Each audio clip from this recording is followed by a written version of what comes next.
कोनो भी कारण से सुंदरी के कहीं मत भेजा। शेट्टी हमरा साथे रही है तो सुंदरी के बारे में हम उनका बताई। आज ही सुंदरी के भेजे के प्रयत्न करब। मंगल आरती के समय सुंदरी ठीक वहाँ आवे के चाहिए। उहे हम सबके सामने ओकरा हार डालब। पिताजी कुछ न कर सकी, हमरा शादी करे के ही होकी। जा अब यहाँ कैसे आइल मालूम बा तारा? तहार दादी तहार जीवन खातिर, सुंदरी के शादी खातिर, घर में आवे वाला तकलीफ खातिर कागज रखले रही। ओकरा के बहाना बना के चुपके से लाके सुनीता के दे देने तहार पिता शेखर। अभी थोड़ी देर में सबके सामने सचिन भैया हमार दीदी के हाथ डली हैं, लेकिन हमार पिता और मौसी ओकरा बाद वो घर में मत भेजब मालिक। हमार दीदी और घर में बहू बनी, आज ये सगाई हो की वापस हो घर में मत भेजी मालिक, अपना साथे रख ली।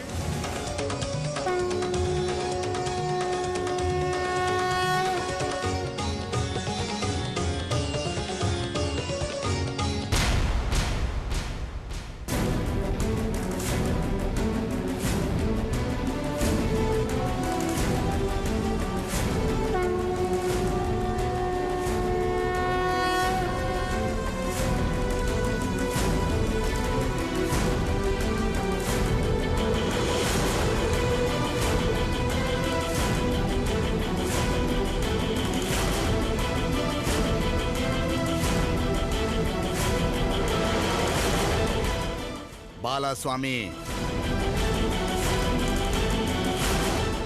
ये हार मां के अर्पित कर दा।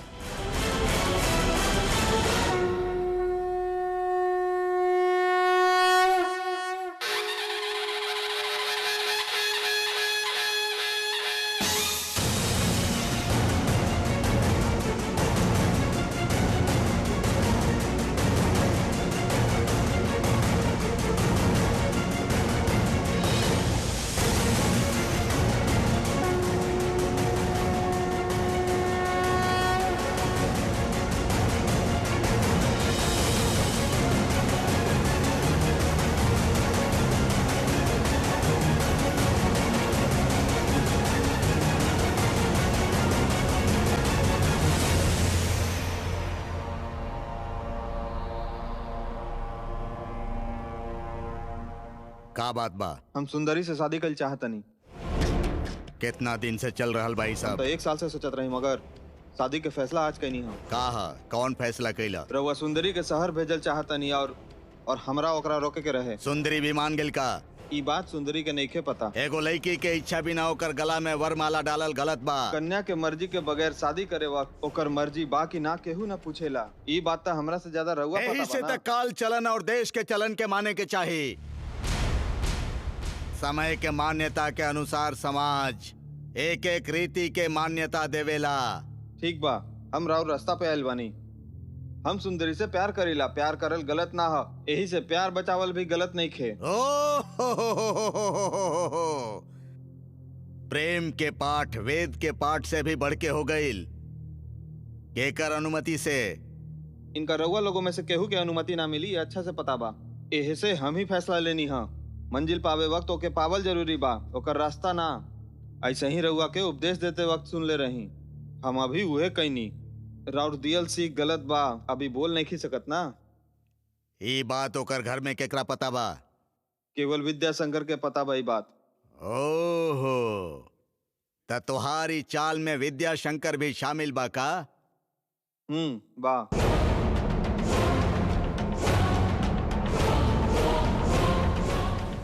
चंदन, गाड़ी निकाल।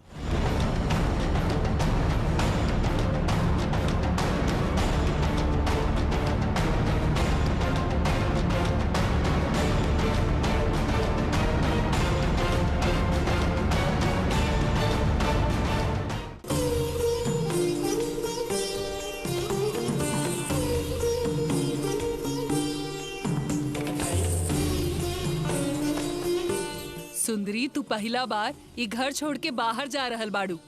ई माँ के प्रसाद है बेटी। दादी, हमार मन खराब करे लाइल बानी ना। ई रहे दा ना बेटी, दादी आशीर्वाद खातिर देले बाड़ी। दादी के प्रसाद तो ठीक बा, लेकिन ई उनकर प्रसाद है ना। हाँ बेटी, तारा साथे कोई नइखे आ रहल। जवान लड़की के बाहर भेज रहल बानी। यही से माँ से जाके भीख मांगनी और कहनी की गलती के माफ कर दी। तहार गलती के माफ करके अपने आप से फूल देली।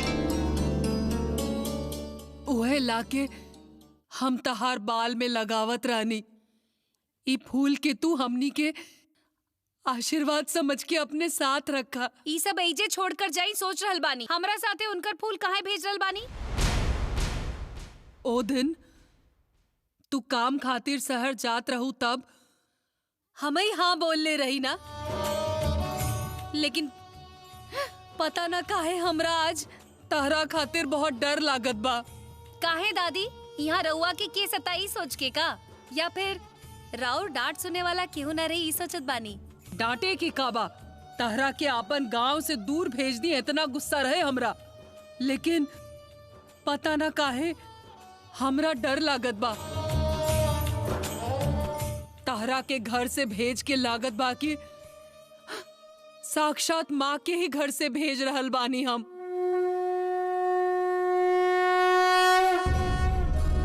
दादी, यहाँ भी उहे बाड़ी का? देखा, तू माना तब्बो ठीक, ना माना तब्बो ठीक। ए उम्र में झूठ बोल के हमरा का मिली? लेकिन पता ना काहे हमार मन में पता ना काहे अजीब अजीब से ख्याल आवत बा। उदास मत हो खमा। हम सुंदरी के अनजान जगह में थोड़े भेज रहल बानी। शास्त्री जी बोलले रहले कि पुट्टन शेट्टी बहुत बड़ा आदमी बाड़े। हमहू देख ले बानी। इतना अमीर आदमी होके भी शास्त्री जी के सामने हाथ जोड़ के खड़ा रहले। हाँ दादी, वो बहुत अच्छा बाड़े, बहुत अच्छे से ख्याल रखिए। तू ज्यादा डरा मत, धैर्य से रहा। सावधानी से रही है। हम जौन कहानी तक याद बाना। माँ, इतना देर दादी बोली, अब तू शुरू हो जाएबो तो अब ही शहर भाग जाए बस। ऐसे ही हंस के भेजा ना माँ।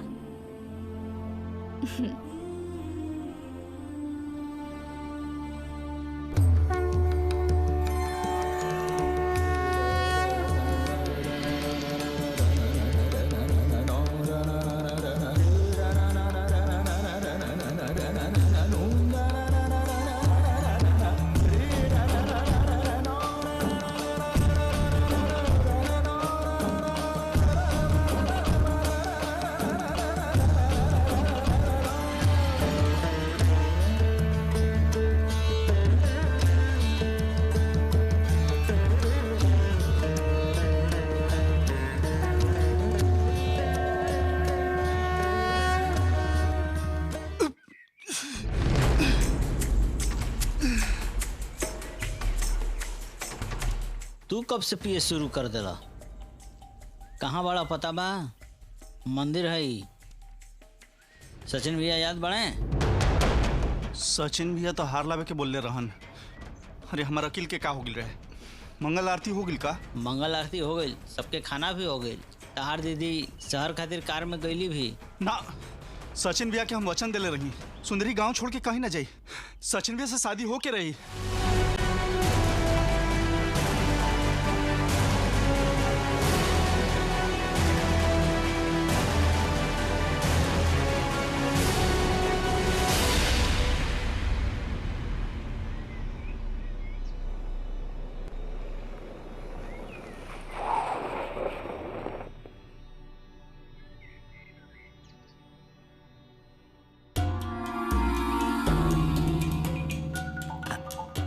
मालिक, हम सुंदरी के लेके जात रहनी, थोड़ा सा देर हो गई, माफ कर दी।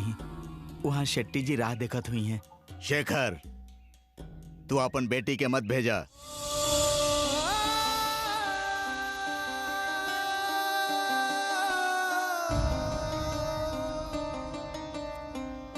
देर हो गई ऐसे इतना गुस्सा में बनी, गलती के क्षमा कर दी मालिक। ना ना, माता के आज्ञा बा कि सुंदरी कहीं ना जाई। माता के ही आज्ञा से त शेट्टी जी एकरा के काम पर रखे वाला रहले मालिक। ओहो सच बा और इहो सच बा। तब वो आज्ञा देले रहली और अब ये आज्ञा देत बाड़ी। काहे पूछब तो हम का बताई, उनकर मन के बात बा, ये तो उहे जनी है। तो फिर सुंदरी के वहां ना जाए के चाहिए ना, एक बार बोलनी ना। वो जगदीश्वरी है, उनकर इच्छा के आगे हमनी के कुछ ना चलेला। उनके कहला से हम शेट्टी से बात करके एकर जाए के व्यवस्था कैले रहनी, और अब उहे ना बोल रहल बाड़ी। उनका ना बोलला के बाद हमनी के आगे बढ़ल ठीक नहीं खे। उनकर अवज्ञा ठीक ना हुई। हमके होखे द, चाहे तू लोग के होखे द, सुंदरी के भविष्य के होखे द, चाहे हमार बात के वेद वाक्य समझ के उस शेट्टी के रहे द, यही जे रही।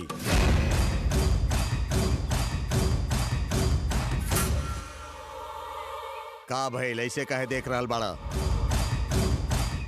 शेखर, अपन पिता के समय से ही तू माता के आराधना कर रहल बाड़ा। माता के आराधना ही अपन जीवन समझेला। ऐसे में माता के आज्ञा पालन करे में दुविधा में काहे खड़ा बाड़ा? माता पर शक कर बता, उनकर अपमान करे जैसन होखे। ऐसन बात नहीं खे। एक बार पहले भी माता हमनी के जाए से रोकले रहली, और अब जाए द। वो माता के महिमा ऐसने होखेला। एक से एक सिद्ध पुरुष अपन जीवन में माता के चरण में पड़ल रहेले। ओकरा सामने हम और तू का बानी? हमार तोहार त बातें छोड़ा, अब ई सब रहे द। जौन हो गेलो के छोड़ द, आगे के व्यवस्था देखा। उनकर आगे के बात के इंतजार करा। उनकर वाणी हम सुनत रहब।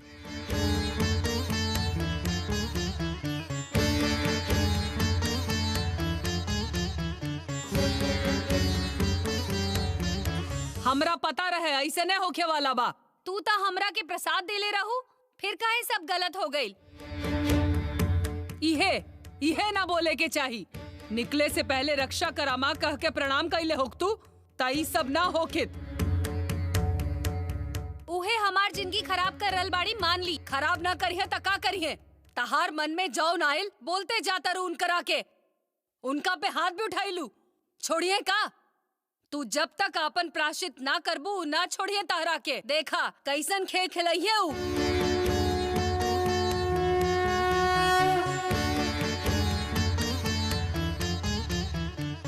हाँ बेटी, दादी जौन बोलो तरी उ हमके भी ठीक लगता। ई लेके तीसरा बार तहार यात्रा रुक गईल बा। एक बार रुकल तो हम मान सकतानी कोनो कारण ना होई, लेकिन ऐसे बार बार होखी तका का अपन घमंड छोड़ के हमार सुना, तब सब ठीक होई। रउआ लोग का बोल रहल बानी हमरा पता बा। वो कब्बो ना होई। कब्बो ना होई मतलब?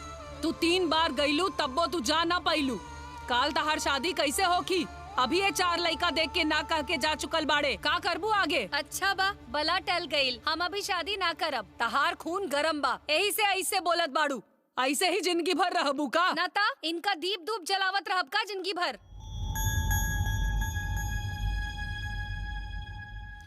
सुना, तू ज्यादा बढ़ के मत बोला। माँ सावधान कर रहल बाड़ी, सावधान हो जा, न तो कोनो दिन बड़ झटका दिहा तहरा के।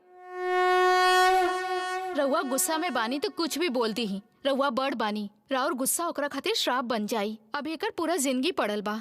हमरा के तू मत समझावा, पहले अपने बेटी के समझावा। भगवान से भय और भक्ति से रहे के बोला।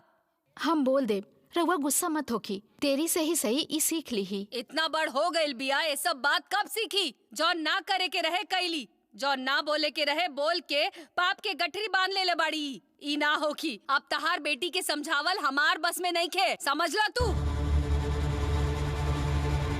देखा शेखर, कैसन करम बा तहार। तहार बेटी से केकरो सुख ना मिलल। कैसन बेटी पैदा कईला। माँ तू रोवा मत माँ, तनी शांत रह। अब का बचल बा वो बोला, वो सुनी। हम बोलत बानी ओकरा के। ता ध्यान से सुना, काल से ही दुर्गा सप्ताह होखे के चाही। घर के बीच में अच्छा से रंगोली बनावे के बा, बीच में दिया जलावे के बा। उहे दिया के दुर्गा मान के और उनकर पूजा करके उनका के प्रणाम करे के पड़ी। दुर्गा कन्या हो खेली, यही से 7वां दिन एगो कन्या सुहागिन के बुला के ओकर चरण पूजन करके उहे दुर्गा हई मान के पूजे के पड़ी। ऊ लड़की से आशीर्वाद लिही त एकर पाप धुला जाई।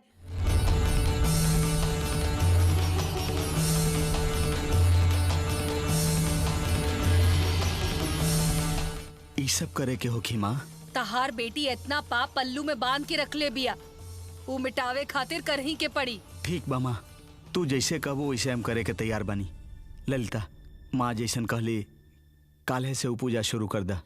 हम उनकर पूजा ना करब। तू ना करबू तब फिर तहार कईल पाप के धोई। जेके करे के बा कर ले, लेकिन हम उनकर पूजा ना करब। दुर्गा के या कन्या के पूजा ई सब हमरा से नहीं हो सकत।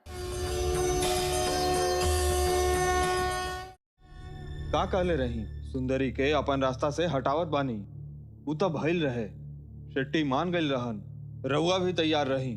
अब जाके रउआ खराब कैनी हाँ। ई बात माँ के शेट्टी से कहली कि राउर उपाय है। साक्षात विरूपाक्ष शास्त्री के चाल हई। बोली ला कुछ और करी ला कुछ, राउर व्यवहार ही हमरा समझ में ना आवेला।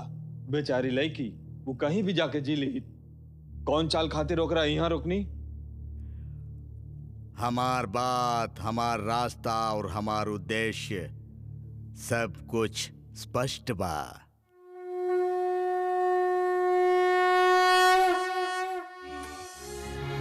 दादा की कहानी बतावेला लोग ना, वैसे नहीं हो रहल बा। एगो जब तक खत्म ना होखेला तब दूसर शुरू हो जाला। आजकल दादी बहुत तकलीफ दे रहल बाड़ी। का हो तू कुछ करेलू चाहे वो लोग तकलीफ देवेले, हमरा शंका बा। जाना तहरा मजाक लागत बा। दुर्गा सप्ताह मनावे के बोलत रही, 7 दिन उपवास रख के पता नहीं का करे के बोलली। वही से हमार पाप धोआ जाई। तो कह देना, ए में कौन बड़ बात बा। तहार माँ सब तैयारी कर दी है, वो जैसे कहिए वैसे कर दिया। जब कहिए तो नमस्कार कर लिया, जब कहिए तो फूल डाल दिया। तहरा का बा बोल देला, हमरा से ना होखी। दादी बढ़ चढ़ के बताई है, माँ भी ओमे हाँ बोली है। ओकरे बाद माँ हमरा से श्लोक पढ़वाई है, कुमकुम लगवाई है और प्रसाद चढ़वाई है। प्रणाम करे के कही है तो हमरा के उल्टी होखे लागेला। प्रसाद देवेले तो ओके फेंक सकत बानी, लेकिन घर में बनल सब खाना उनका के भोग चढ़ा दी है। हमरा से वो खाना ना खाइल जाई। ए चुप रहा, प्रसाद कैसन कहल जाला का। वो सब हमरा से ना होकी। ई सब सोच के हमार देह में आग लग जाला। तू मन से करबू तो सब ठीक होकी। शुरू में थोड़ा तकलीफ होकी, लेकिन बाद में सब अपने आप ठीक हो जाई।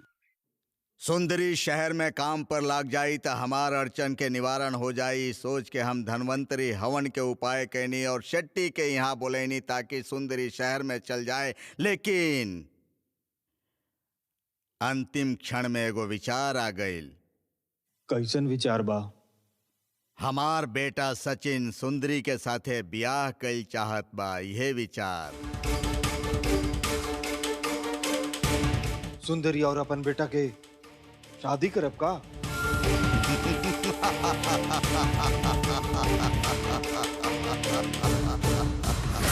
दादी हमार भलाई खातिर बोल रहल बाड़ी, ई बात पता बा। तो जौन कह रहल बड़ी तो मान लो। हम अपन भलाई खातिर उनकर पैर में गिरकर उनकरा से माफी मांगी का, ई हमरा से ना होखी।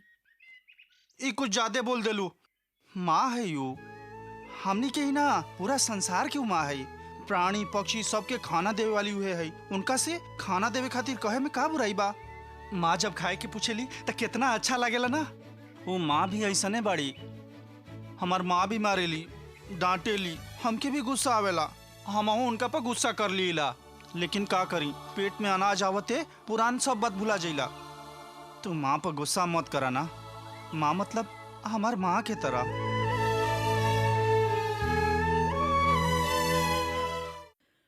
हम सोचनी कि ओकरा से डर बा, ऐसे ओकरा काम करे खातिर शहर भेज देत बानी तो कुछ भी करे के वो स्वतंत्र रहीता। ओकर स्वतंत्रता ही हमरा खातिर खतरा बा। ओकर स्वतंत्रता हमार मुट्ठी में आवे के चाहिए। ओकरा खातिर उ दोनों के शादी करके घर पे रखब का।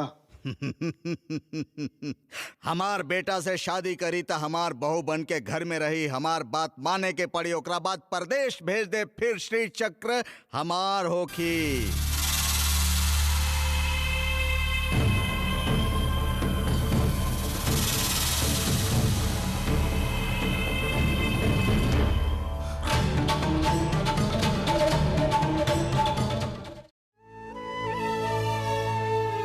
अच्छा ठीक बा, नाराज मत हो खा। तू सब बात अच्छा करेलू, लेकिन माँ के पूजा के बात आवते पता न का हो जाला। अच्छा उ व्रत हम कर लेतनी, अब पूजा भी हम ही कर लेब। अरे बुद्धू, उ लड़की सबके करे के व्रत ह, तू कैसे करबा? यही से दादी हमरा के करे के बोलली, तो हम तहरा से बताई नी। बात के बड़ बना के सबसे मत कही ह। सब लोग हमरा पे हंसी है। लोग उनका सामने सर झुका के देखे खातिर इंतजार करेले। ई सब केहू से मत कही ह। तब फिर व्रत के करिए? ए जाना, हम व्रत करब, हमार दिमाग खराब बा का?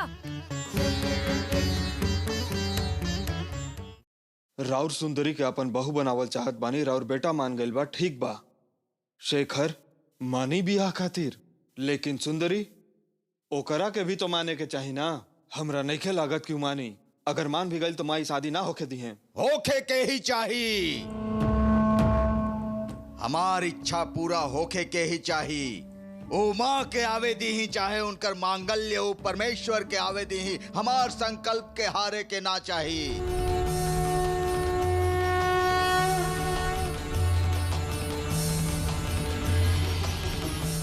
माँ के आशीर्वाद से ही शादी होगी।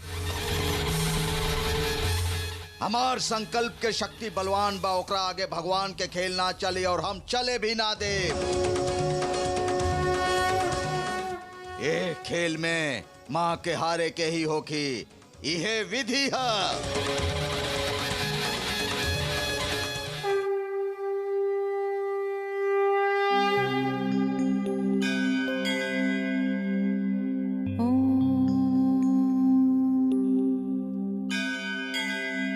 हमरा पूजा करे के चाही, हम काहे करी?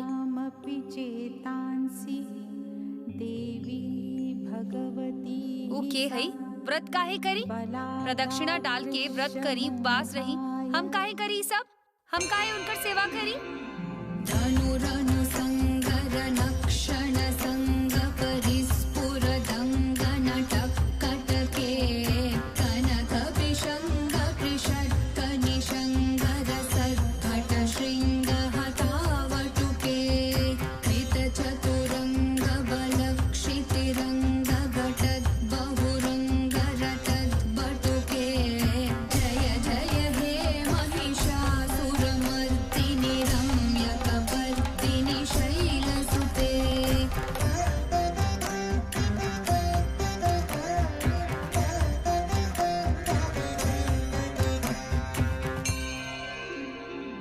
जय जय जप्य जये जय शब्द परस्तुति तत्पर विश्वनुते भण भण भिञ्जिनि भिङ्कृत नूपुर सिञ्चित मोहित भू। कहतरू उनका आगे ना झुकबू,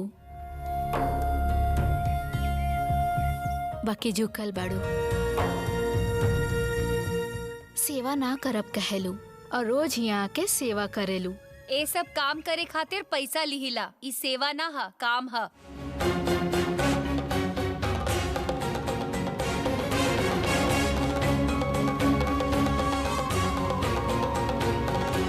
तू तो गांव से शहर जाए के सोचत रहू ना, फिर काहे ना गईलू? का भइल का मालूम? शास्त्री जी कहले कि माँ के फैसला भइल बा, भक्ति के ही काम। पता ना काहे हम गांव से जा ही नहीं खे पावत। शायद तारा से एजा ओकरा से भी बड़ा काम होखे वाला बा। भला हमरा से कौन बड़ा काम होई? झाड़ू लगाई, एगो बड़ रंगोली बना सकत बानी बस। सच बोली, हमरा ई काम जरा सा भी पसंद ना ह। कब से लागत बा कि यहाँ से जाई। मन में जौन बा पूरा होखे के चाही त माँ के नाम के व्रत पूजा सब करतू। माँ तारा पे दया दिखाई है।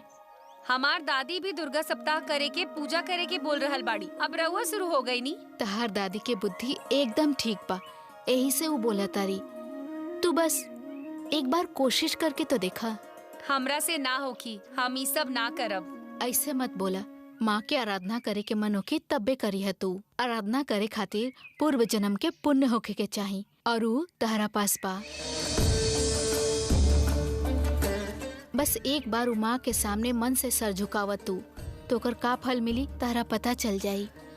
ना चाहिए, पिछला जन्म के पुण्य ना चाहिए, अब तक उनकर संगत ही ना चाहिए, आगे के 7 जन्म तक उनका नाम भी ना चाहिए। जौन गांव में उनकर पूजा होखेला ओ गांव में हम कब्बो पैदा ना होखल चाहब। ये उनकर बनावल दुनिया बा बेटी, और जहाँ उनकर नाम ना होखे ऐसन गांव कहाँ ढूंढबू।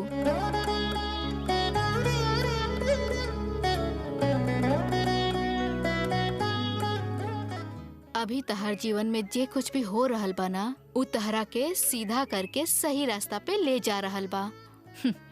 उ तहरा समझ में ना आई। तहार जन्म के को निश्चित रूप से कारण बा, और उ कर्तव्य तहरा के पूरा करही के पड़ी।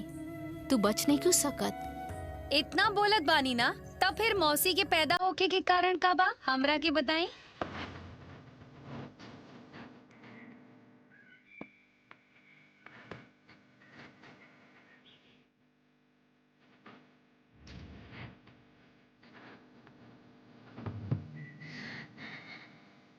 सही समय आइला पे तहरा पता चल जाई। एजा सबके जन्म कोनो न कोनो कारण खातिर भइल बा। ऐसन सब कहानी बहुत बार सुन ले बानी हम। दुर्गा सप्ताह करे खातिर मान जा तू, ना तो तहार घर में एक न एक झगड़ा जरूर होई। ई सब हम ना करब। तार जिद के वजह से तार घर के लोग हमेशा तकलीफ में रहेला। माँ के सामने सर झुकावे में गलत बात का बा। हम उनकरा आगे सर ना झुकाइब।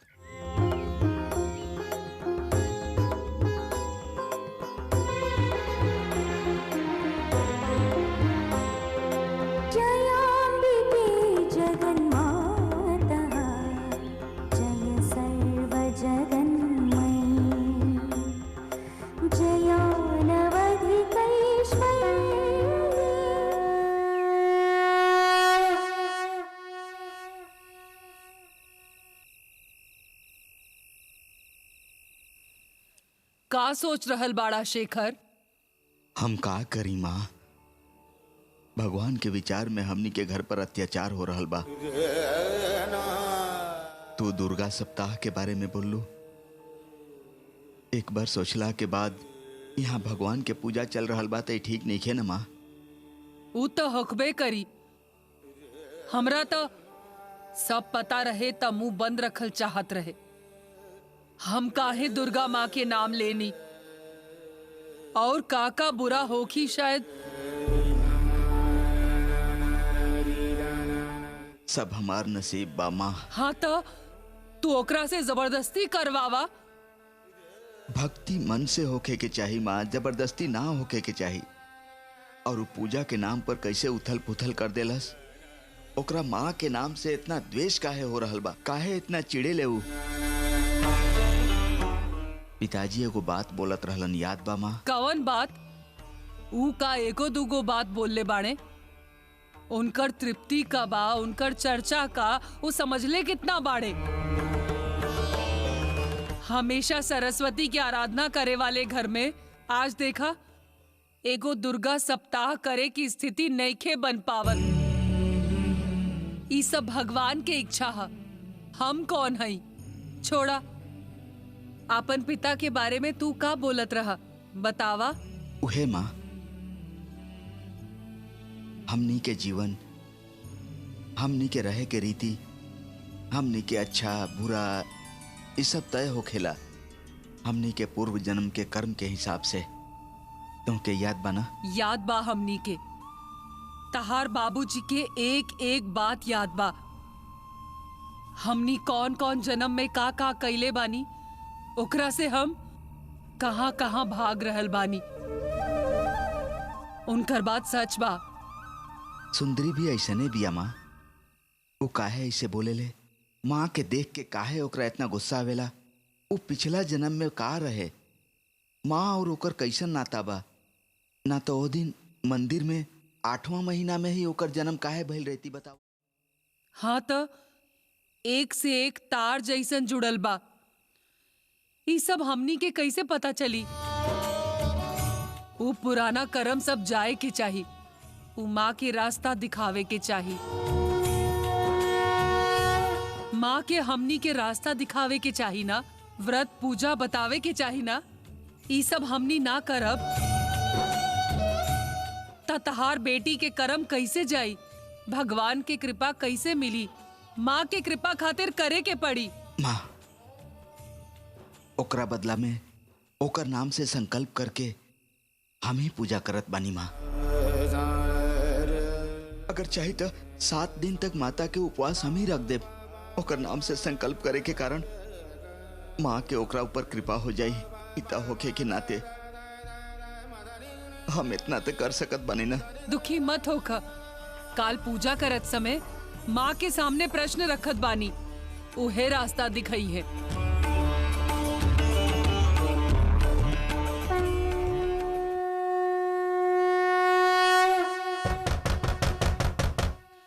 के इतना जोर से दरवाजा पीटत बा? और के होई माँ, हमनी के विद्या हुई। बेचारा के विरूपाक्ष शास्त्री के काम करे में इतना देर हो गई हुई। फिर खाना खा के सूती कब, यह सोच के भागत आयल हुई। कितना जोर से दरवाजा बजावेला। चला जल्दी से हाथ मुंह धो के खाना खाला, देर हो गई बा।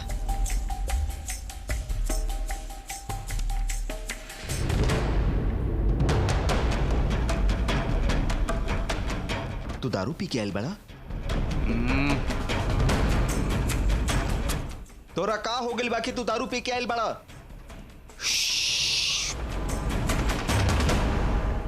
चिल्लाई मत, हमरा से सवाल भी मत करी। उत्तर देवे के समय नहीं खे। हमर खाना हो गिल बा, सूते जातनी, हटी।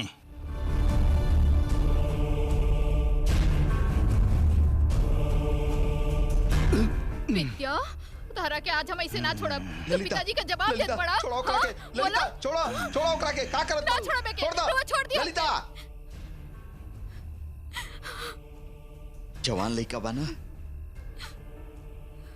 ओकरा मारल ठीक नहीं खे। बच्चा लोग गलती करी है तो का ओकरा वजह से हमने उनका मारब? अभी चुप रह तू, काल सवेरे पूछ लिया। हम ही ऐसा कहीं नहीं समझ के सुधार ले बिकरा, सब ठीक हो जाई।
माँ,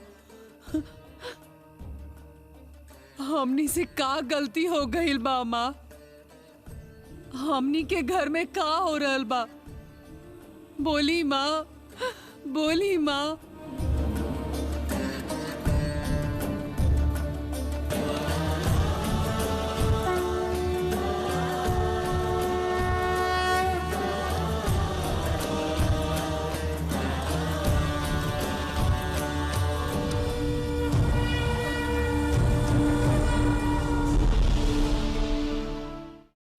देख लेलू, तहरा वजह से का का अनहोनी हो रहल बा। तू जौन शुरू कैलू ओकरा वजह से घर के लोग का का भुगत रहल बाड़े। जौन मन करेला ऊ कह के माँ के हमेशा कोसत रहेलू तू। माँ चुप रही है का? माँ, विद्या के गलती खातिर एकरा काहे बोल रहल बाड़ू? हमरे नसीब खराब बा त हम का करें? एकरे वजह से सब हो रहल बा। ऐसन मत करा, ऐसन मत करा, कितना बार कहनी लेकिन ई ना सुनलस। इनका से ज्यादा जैसे केहू के बुद्धि है नहीं खे, यह सबसे तेज भइल बाड़ी।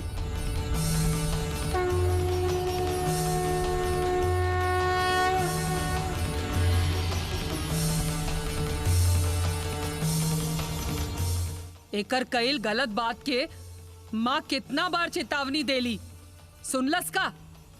ना, जायदा आपन बुद्धि ततानी को है ये नहीं खे। हमरा कुछ समझ में नहीं खे आवत। हमनी के कितना तकलीफ हो रहल बा। थोड़ा सा बदल जा बोलनी था, माटी सर पे डाल ले, लेकिन बदलब ना। ई सब उल्टा सीधा बात कहेले। विद्या पी के आइल बा, ऐसे हमरो दुख बा। हम का कर सकत बानी? गिर गईला पे अरे अरे कैला से बच्चा के घाव ठीक हो जाला। डब्बा के तेल निकाल के सर पे लगावे के पड़ेला। केहू सब कुछ खराब करे के बैठी था, विद्या ठीक हो जाई का? माँ ओकरा के हम समझाइब ना, तू चुप रह ना। विद्या बुरा लड़का ना ह। उ ई सब कुछ ना समझेला। ना तो ओकरा अंदर तहार बाबूजी के सोच विचार थोड़ा भी ना आइल होखी। तहार बाबूजी श्री चक्रेश्वरी के सामने बैठा के पूजा करत रहन। ऐसन आदमी के पोता आधी रात के पी के आइल बा, त कौन गलती भइल बा हमनी से? सोचा।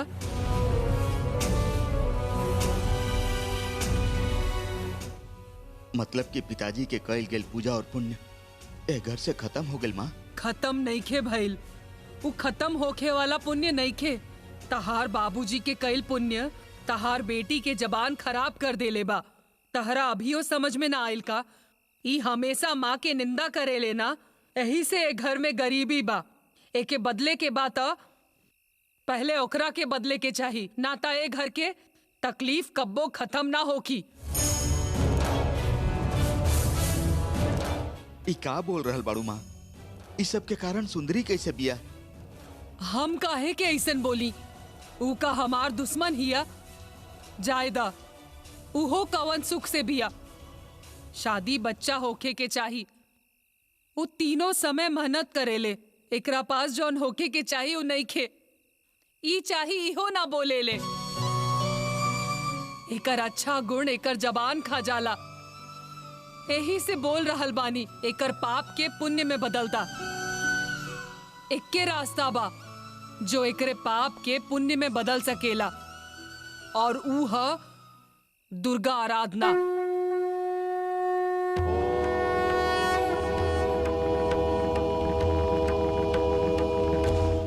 ई दुर्गा सप्ताह शुरू करे दा, फिर देखा तू कैसे सब बदल जाता। लेकिन यह लड़की के तो सब कुछ करे के बाना। दादी कहीं से भी शुरू करी, अंत में दुर्गाष्टमी पे आके रुक जाइला। तका करी, हमें घर के बड़ हई। हम चाहिला हमार बेटा हमार परिवार अच्छा से रहे। यही से तू कुछ भी बोला, तहरे हाथ से दुर्गा सप्ताह करवाई हम।